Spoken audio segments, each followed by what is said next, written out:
नमस्कार दोस्तों, मैं हूं रश्मि कपूर और आपका अभिनंदन है अरुण स्टोरी हाउस चैनल पर। यहां हम आपको हर बार एक नई और रोमांचक अपराध कथा सुनाते हैं।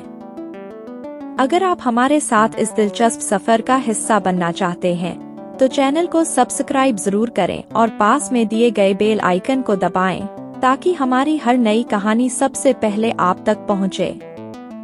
धन्यवाद। अगर पुलिस चाहे तो अपराधी को पाताल से भी ढूंढ सकती है। इसका बेस्ट एग्जाम्पल सजनी मर्डर केस है। 26 साल की सजनी नाम की एक महिला की हत्या 14 फरवरी 2003 को अहमदाबाद में हो जाती है। कतई तौर पर यह हत्यागर में लूटपाट के दौरान की गई थी। अभी पुलिस इस लूटपाट और हत्याकांड को सुलझा हाथी की अगले ही दिन इस महिला का पति भी लापता हो जाता है। अब पुलिस इस केस को और लापता पति को ढूंढने के लिए दिन रात एक कर देती है। मामले की गंभीरता को देखते हुए गुजरात के मुख्यमंत्री रहते हुए नरेंद्र मोदी पर्सनली इस केस में इंटरेस्ट लेते हैं और केस की जांच के आदेश देते हैं। फिर पुलिस इस केस को सुलझाने के लिए 6 साल के अंदर लगभग 1 लाख कॉल डिटेल्स की जांच करती है। हजारों लोगों से पूछताछ की जाती है और पुलिस की कई टीम सालों तक एक अनजान शख्स की तलाश में लगा दी जाती है। फिर जो 15 साल की मेहनत के बाद खुलासा होता है, उसके बारे में जानकर हर कोई शॉक्ड रह जाता है।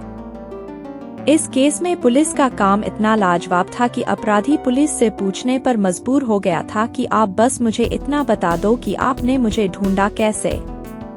पूरी सच्चाई जानकर आप भी हैरान रह जाएंगे। तो आकर क्या है सजनी मर्डर केस की पूरी कहानी? चलिए जानते हैं सब कुछ डिटेल से वीडियो में। लेकिन उससे पहले जल्दी से क्राइम की कहानी चैनल को सब्सक्राइब कर दीजिए। दोस्तों, इस कहानी की शुरुआत होती है 14 फरवरी 2003 से। सुबह सुबह अहमदाबाद में रहने वाले ओके कृष्ण नाम के एक व्यक्ति के फोन की घंटी बजती है। ओके कृष्ण फोन उठाते हैं।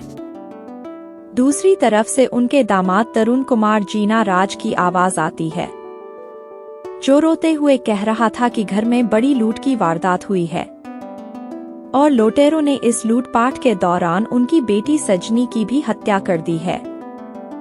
बेटी की मौत की खबर सुनते ही ओके कृष्ण अपने कुछ रिश्तेदारों तथा पत्नी के साथ भागते हुए अपनी बेटी दामाद के घर जाते हैं। जब ये लोग वहां पहुंचते हैं तो देखते हैं कि घर का पूरा सामान बुरी तरीके से बिखरा हुआ है। सामने फ्लोर पर उनकी बेटी की लाश पड़ी हुई है, जिसके गले में दुपट्टा बना हुआ है। उसके बगल में ही उनका दामाद तरुण बैठे दाहड़े मार कर रो रहा है। इस स्थिति को देखते हुए तुरंत सजनी को पास के अस्पताल में लोग ले जाते हैं, मगर अस्पताल में उसे मृत घोषित कर दिया जाता है। अब तक इस मामले की जानकारी अहमदाबाद पुलिस को भी हो जाती है। पुलिस वाले भी भागते हुए क्राइम सीन पर आते हैं और मामले की जांच शुरू कर देते हैं। पहली नजर में ही ये लूटपाट के दौरान की गई हत्या का मामला लग रहा था।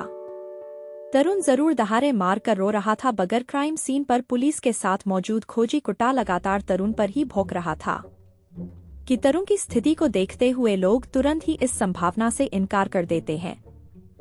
कमाल की बात तो ये होती है कि जब तरुण को अंतिम बार हॉस्पिटल में सजनी को देखने के लाया जाता है, तब भी खोजी कुत्ता उसी पर भौंकना शुरू कर देता है। यहाँ भी कुत्ते की हरकत को नजरअंदाज कर दिया जाता है और मामले की जांच बढ़ती रहती है। पत्नी की मृत्यु की वजह से तरुण की हालत ज्यादा खराब थी, इसलिए पुलिस उससे बहुत ज्यादा पूछताछ नहीं करती है। उसे भी अस्पताल में भर्ती करवाया जाता है। मगर ये क्या घटना के अगले ही दिन यानी 15 फरवरी 2003 को अचानक से तरुण लापता हो जाता है। पुलिस हर संभव तरुण का पता लगाने की कोशिश करती है, मगर तरुण का कहीं भी अता नहीं चलता है। अब लोगों को खोजी कुत्ते के भौंकने का मतलब समझ में आने लगता है। लोग समझ जाते हैं कि सजनी की हत्या में जरूर तरुण का कोई हाथ था। अब पुलिस की कई टीम तरुण को खोजने में लगा दी जाती है, मगर तरुण का कोई अता नहीं चलता है। इसके बाद सजनी के माता पिता अपने दामाद तरुण पर ही अपनी बेटी सजनी की हत्या का मामला दर्ज करवा देते हैं। FIR दर्ज होने के बावजूद पुलिस तरुण को खोजने में नाकाम रहती है।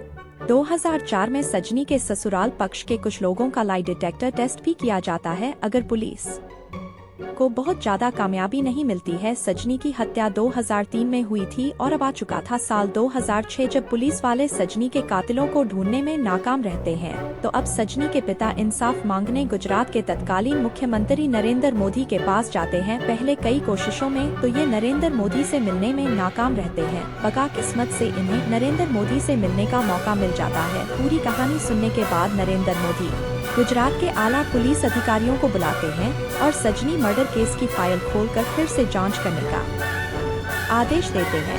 इसी के बाद 2006 में एक बार फिर से इस केस की फाइल दोबारा खोली जाती है और फिर से जांच शुरू होती है। जांच की जिम्मेदारी तत्कालीन ज्वाइंट कमिश्नर ए.के. शर्मा को दी जाती है। शुरुआती कुछ साल तक पुलिस को कोई कामयाबी नहीं मिलती है, बस साल बदलते रहते हैं।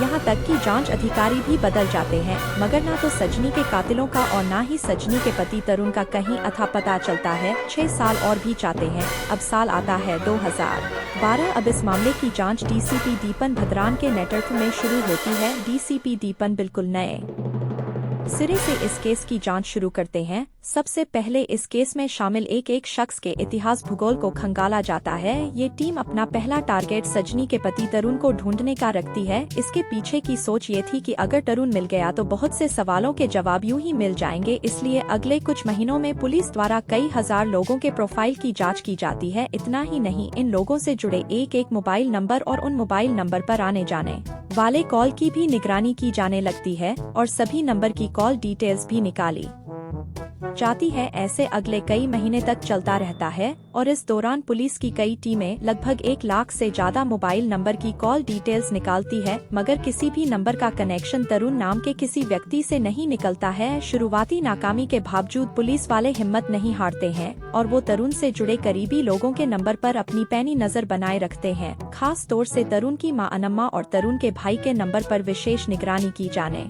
लगती है। इसमें भी कई महीने बीत जाते हैं, मगर अनम्मा के मोबाइल पर भी एक भी ऐसा कॉल नहीं आता है जो पुलिस वालों को तरुण तक पहुंचा सके। अब पुलिस वाले दूसरा तरीका अपनाने का फैसला करते हैं और अपना भेष बदलकर एक सामान्य व्यक्ति की तरह मंदसौर में रह रही तरुण की मां अनम्मा तक जाते हैं और फिर यहां नाटक करके किसी तरह यही पेइंग गेस्ट के तौर पर रहने लगते हैं। यहां पुलिस का टारगेट था कि शायद अनम्मा के साथ पेइंग गेस्ट के तौर पर रहते हुए उन्हें तरुण का कुछ अतापता मिल सकता है।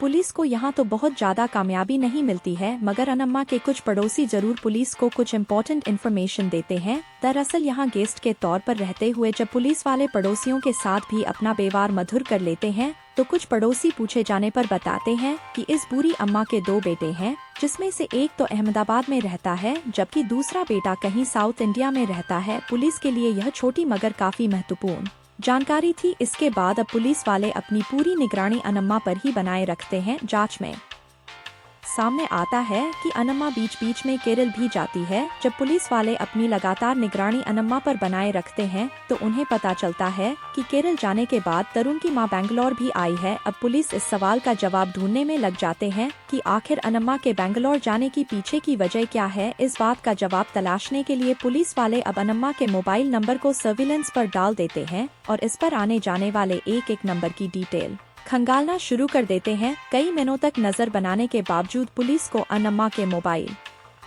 पर एक भी सस्पिशियस नंबर नहीं मिलता है। इसके बावजूद पुलिस वाले तरुण की मां के मोबाइल पर नजर बनाए रखते हैं। पुलिस वालों की ये मेहनत फाइनली एक दिन कामयाब होती नजर आती है। दरअसल एक दिन अनम्मा के मोबाइल पर एक अनजान नंबर से फोन आता है। जब इस नंबर की डिटेल पुलिस द्वारा निकाली जाती है तो पता चलता है कि ये नंबर किसी निशा परवीन नाम की महिला के नाम पर दर्ज है जो बेंगलोर में रह रही है। अभी पुलिस इस निशा परवीन की डिटेल निकाल पाती कि कुछ ही महीनों बाद एक लैंडलाइन नंबर से अनम्मा के मोबाइल पर फोन आता है। ये पुलिस के लिए एक बहुत बड़ा ब्रेकथ्रू था। अब इस लैंडलाइन नंबर की डिटेल निकाली जाती है तो पता चलता है कि ये लैंडलाइन नंबर तो बेंगलुरु में ओरेकल इंडिया प्राइवेट लिमिटेड नाम की मल्टीनेशनल कंपनी के नाम पर दर्ज है। अब पुलिस की एक टीम ओरेकल इंडिया कंपनी के ऑफिस पहुंचती है। इस कंपनी में लगभग 35,000 कर्मचारियों का डेटा था। पुलिस एक करके सभी कर्मचारियों का डेटा चेक करती है, मगर उसमें से एक भी कर्मचारी का नाम तरुण नहीं था। अब पुलिस वाले दूसरा तरीका अपनाते हैं और तरुण की वर्षों पुरानी फोटो लेकर कई लोगों को चुपके से इसी ओरेकल इंडिया के ऑफिस के इर्द गिर्द खड़े कर दिया जाता है तथा ऑफिस में आने जाने वाले एक एक व्यक्ति पर नजर रखने को कहा जाता है। कई दिनों की मेहनत के बाद फाइनली एक व्यक्ति दावा करता है कि इस फोटो में दिख रहे शख्स की तरह ही एक व्यक्ति को उसने इस बिल्डिंग में देखा है। अब पुलिस वाले जब उस तरुण जैसे दिखने वाले व्यक्ति का डिटेल कंपनी से पता करती है तो कंपनी की ओर से कहा जाता है कि पुलिस जिसे तरुण बता रही है असल में वो ओरेकल इंडिया के एग्जीक्यूटिव परवीन भटेले है। पुलिस को समझ आ जाता है कि यहाँ तरुण अपनी पहचान बदल कर रह रहा है। पुलिस के लिए जानकारी बहुत बड़ी थी। अब अहमदाबाद क्राइम ब्रांच की टीम जल्द से जल्द छापा मारकर तरुण को पकड़ना चाहती थी, मगर पुलिस वाले अपना ये प्लान बदल देते हैं क्योंकि उन्हें लगता है कि अगर तरुण को इस बात की भनक लग गई तो वो लापता हो सकता है। इसलिए अब तरुण को पकड़ने के लिए सिर्फ क्राइम ब्रांच के एक अधिकारी इंस्पेक्टर अनिल चौधरी को सिविल ट्रेस में ऑफिस के अंदर भेजा जाता है। इस दिन तरुण नाइट ड्यूटी कर रहा था। Inspector Anil Chaudhary civil dress में सीधे तरुण के केबिन में जाते हैं और बिना कुछ कहे हेलो मिस्टर तरुण कहते हुए उसकी तरफ हाथ बढ़ाते हैं। 15 सालों में पहली बार किसी ने उस शख्स को तरुण कहकर पुकारा था। तरुण नाम सुनते ही सामने मौजूद व्यक्ति के होश उड़ जाते हैं और वो पसीने पसीने हो जाता है। हेलो मिस्टर तरुण सुनते ही सामने वाले शख्स ने अपना हाथ इंस्पेक्टर की तरफ बढ़ा दिया था। इससे ये कंफर्म हो गया था कि सामने मौजूद व्यक्ति असल में तरुण है, जो प्रवीण भटेले के तौर पर कंपनी से जुड़ा हुआ है। तरुण की पहचान होते ही इंस्पेक्टर अनिल तुरंत नीचे मौजूद अपनी टीम को खबर करते हैं और तुरंत वो तरुण से कहते हैं कि अब तुम्हारा खेल खत्म हो चुका है, चुपचाप मेरे साथ चलो। तरुण समझ चुका था कि 15 साल तक जिस पहचान को उसने छुपाए रखा पुलिस ने उसका पता कर ही लिया, इसलिए वो भी बिना किसी विरोध के पुलिस के साथ चलने लगता है। चलते हुए तरुण बस पुलिस से एक सवाल का जवाब पूछता है कि आप मुझे बस इतना बताओ कि आपने मुझे ढूंढा कैसे। 25 अक्टूबर 2018 को तरुण को गिरफ्तार करके अदालत के सामने पेश किया जाता है, जहां से आगे की पूछताछ के लिए उसे पुलिस के हवाले कर दिया जाता है। अब पुलिस पूछताछ में कई चौंका देने वाले खुलासे होते हैं। पुलिस सबसे पहले 15 साल पहले मरने वाली सजनी के बारे में तरुण से पूछताछ करती है। इस बारे में खुलासा करते हुए तरुण बताता है कि दरअसल घर में कोई चोरी नहीं हुई थी, बल्कि सजनी के साथ शादी करके वो खुश नहीं था। वास्तव में तरुण का लव अफेयर किसी और के साथ चल रहा था, मगर परिवार वालों की बातों में आकर वो बैंक में काम करने वाली सजनी नाम की महिला से मिलता है और फिर 2002 में सजनी से ही शादी कर लेता है।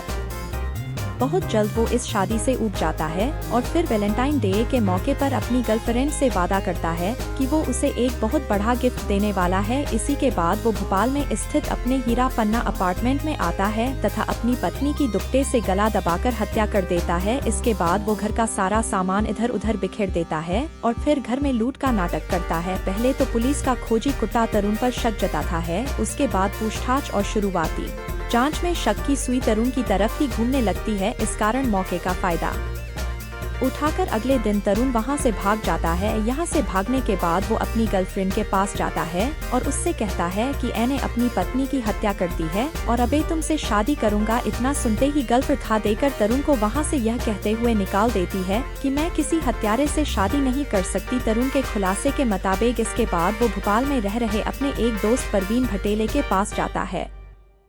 परवीन भटेले कॉलेज के दिनों में तरुण का जूनियर हुआ करता था। यहाँ आकर तरुण प्रवीण को बताता है कि उसे बिजनेस में बहुत ज्यादा नुकसान हो गया है। अब उसके पास ना घर है, ना पैसा है और ना ही कोई जॉब है, इसलिए उसे कोई काम दिलाएं।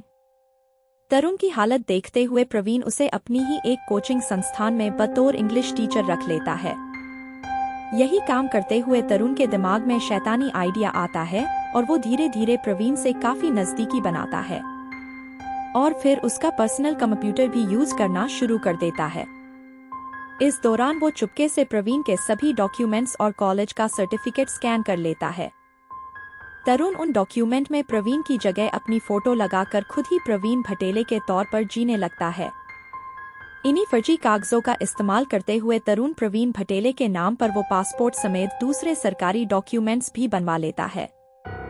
कुछ समय तक वो इधर उधर समय बिताता है और फिर 2012 में बेंगलुरु चला जाता है, जहां वो प्रवीण के डॉक्यूमेंट के दम पर ओरेकल इंडिया प्राइवेट लिमिटेड में एक अच्छी नौकरी हासिल कर लेता है।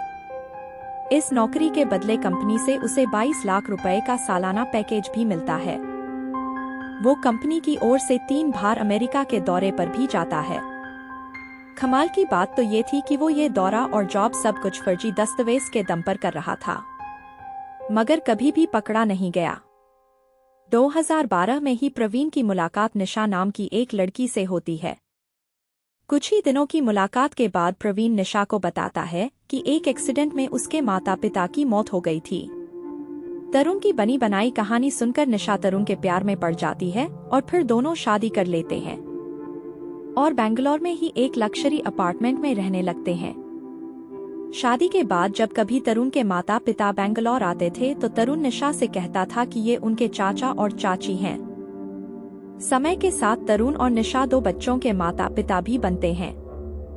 इन सभी खुलासे के बाद तरुण को गिरफ्तार करके जेल भेज दिया जाता है। फिलहाल वो जेल में ही है। इस मामले में तरुण की पत्नी निशा से भी पूछताछ की जाती है तो निशा बताती है कि वो तो इस शख्स को केवल प्रवीण भटेले के तौर पर जानती है। फिलहाल केस की बात करें तो कभी लाखों की नौकरी करने वाला तरुण जेल की हवा खा रहा है। अपनी गिरफ्तारी के बाद सही लगातार वो अलग अलग ग्राउंड पर बेल की अपील करता रहता है, मगर उसे किसी भी अदालत द्वारा बेल नहीं दी गई है और फिलहाल वो जेल में ही है। जब अहमदाबाद पुलिस ने इस केस को सॉल्व किया था तो देश में जमकर अहमदाबाद पुलिस की प्रशंसा हुई थी। दोस्तों, पुलिस इन्वेस्टिगेशन के बारे में आप क्या कहना चाहेंगे? कमेंट बॉक्स में जरूर बताएं। अगर हमारी मेहनत पसंद आई हो तो इस वीडियो को लाइक करते हुए शेयर जरूर करें। अगर आपने अब तक क्राइम की कहानी चैनल को सब्सक्राइब नहीं किया है तो जल्दी से चैनल को भी जरूर सब्सक्राइब करें। क्राइम की दुनिया से जुड़ी ऐसी ही दिल दहला देने वाली कहानियों के लिए हमारे साथ लगातार जुड़े रहें। धन्यवाद। अगर आप इस वीडियो को पसंद करते हैं तो लाइक और शेयर करें। अगर आप हमें किसी और मामले पर वीडियो बनाने का सुझाव देना चाहते हैं तो कमेंट सेक्शन में लिखें। अगर आपने अब तक चैनल सब्सक्राइब नहीं किया है तो अभी करें। धन्यवाद।